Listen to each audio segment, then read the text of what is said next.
We are going to bring on Barbara Mitchell, who's an author, a speaker, and a management consultant, and she's the co-author of the Big Book of HR, so we're going to find out about that. Good morning, Barbara.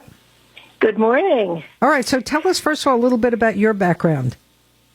My background is a human resources professional for many years, mostly with Marriott, and then as a consultant, and now as an author writing about HR and hopefully not doing what you just said about firing everybody and starting over. You know, in our experience, we deal with a lot of different businesses in the area, and we notice, and it's usually the failure of a business, because you have good people in every business, but because people have to make their mark. The first thing they do is they get rid of people. They change 100% their advertising campaign. They do everything different just to say, hey, I'm in the job now, and look, I'm going to make you guys better. And typically it isn't better. Well, we saw that at NASCAR. So. I see it everywhere, yeah, pretty much. So it's right.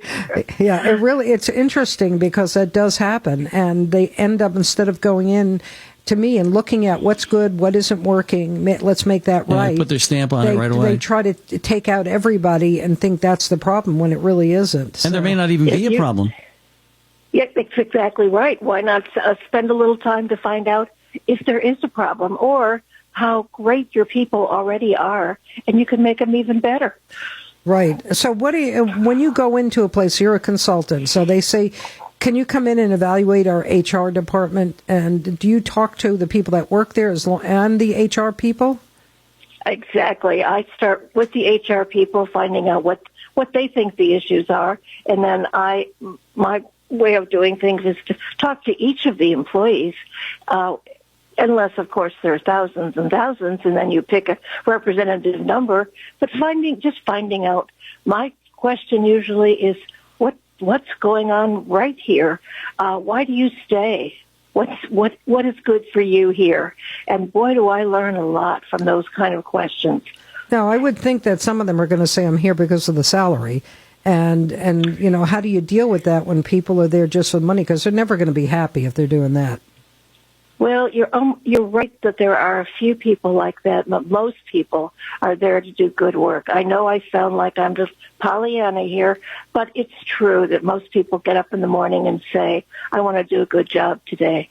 Yeah, and I think that's because of self-pride. You want to take pride in work no matter what you do. Of course. And so yes, I've seen, I've been in corporate life, very short time of my life. I can't make it in that field, anything to do with corporate. So I figured that out early in life. But what I did see when I was there is a difference between the head of HR. One company was a woman who was incredible. She was smart. She was understanding. She had an ability to be able to talk to people to find out what the issue was and resolve it. So, you know, people like that I find rare. And then in the other company that I worked for a very short time, there was an HR person there who obviously felt that she got that power and she was going to feel power over everyone. And she created havoc in the place where when they brought a consultant in, the consultant said, time for her to go, never mind your employees. So, you know, I'm sure you see extremes on both sides too. I do see extremes, but I do believe that most people do want to do a good job. And if you give them the tools to do the job, which is hopefully what we've done with the Big Book of HR, people can respond, they can grow, they can change, and then the result is the organization really can grow and thrive. You know, I'm going to assume that the role of HR has changed quite dramatically over the last couple of years now with people working from home. Right, I was just going to say that. How does that all play into it? Because you're not really sitting in an office anymore with a group of people and, you know, everybody's in the break room and all this stuff going on. I would think people work harder because when I was writing and I had to, you know, have a discipline, you work harder when you're home than you're in the office. Yeah, but now how do you coordinate that from an HR standpoint? Well, that's interesting.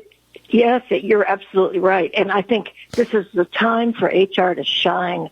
This is a time for HR to really make a difference in the workplace by coordinating all of the activities, by spending time listening to the employees.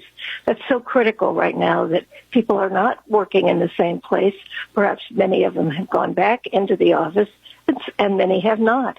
So HR can play a tremendously powerful role here to bring people together and to listen to them. What are the issues that they're facing, and how can HR find a solution? Yeah, I mean, how do you make all the people happy all the time? It's not possible. And, No, it's not. yeah. So when you're doing Zoom, because you can't come in an office right now, and it's interesting because some of the employers that I've spoke to with big companies are saying they prefer this. In some instances, they say, well, we want them to come in once a week. But there are some companies that said, no, we want everybody back and we don't care and we'll make provisions and we'll do protocol. So there's this, depending on the type of business it is, the Zoom could work very well on their behalf. Oh, absolutely. The role of technology and how we do business today is so critical. And we would not have survived this pandemic without things like Zoom and Skype and all of the other platforms where people can come together, even if they're working from home. And, I agree with you that I think people work harder. I think they work smarter. They're not as much taken by the water cooler conversations that we keep hearing about that people are missing. That takes a lot of time away from people doing their jobs. And plus, so if you're and plus they're worried about getting home. If the weather's bad, the kids got to get out of school. They don't have any of those concerns, so they could really concentrate 100% on their work. Totally agree with you. Think about the hours, commutes in your area. I'm in the Washington, D.C. area, long commutes here. Giving that up, tremendous number of hours now available for people to work. Yeah, that trip is a killer for people. It's tough. I mean, I hate to say this, but I have an 8-minute trip to the radio station. It's tough and it's expensive. It's expensive for people to travel far nowadays. Well, it's not only expensive, and not only is polluting our air, because we saw the difference when the cars were all off the road, the difference in the climate. We had an actual winter. All the emissions. What a huge difference. And, I see, obviously, we're seeing it coming back. I don't know what normal means anymore, but, a lot of the people are saying they prefer to continue to work at home, and some of the businesses are saying, so do we. So they're all trying to figure it out now. We've gotten, in the Hudson Valley, we've gotten a number of big companies that are coming up here, and what they want to rent is not office space, but a conference room. So that when their Zoom is over for the week, they can all meet in the conference room once a week. So it's really interesting how people are adjusting to this new life. It sure is. Well, none of us know what the new normal is going to be. We're still in the middle of all of this. But I agree with you that just coming together once in a while is a great idea in a conference room or some shared facility. Right. It doesn't have to be every day. No, exactly. Yeah. And they figured that out. Now, where can people get your book, The Big Book of HR? Of course, on Amazon or other booksellers. And we are happy to make it available as widely as we possibly can, because we think it's a valuable book for not just HR people, but for other managers who don't have an HR support or who just need a little bit of help on how to deal with people issues. Yeah, that's the big problem, and I think you're 100% right. I think this book would be perfect for anybody, small, medium, or large business, because it is difficult. And I think even in smaller business, it's more difficult because you rely heavily on a few people, and if one of them upsets the cart, how do you deal with that?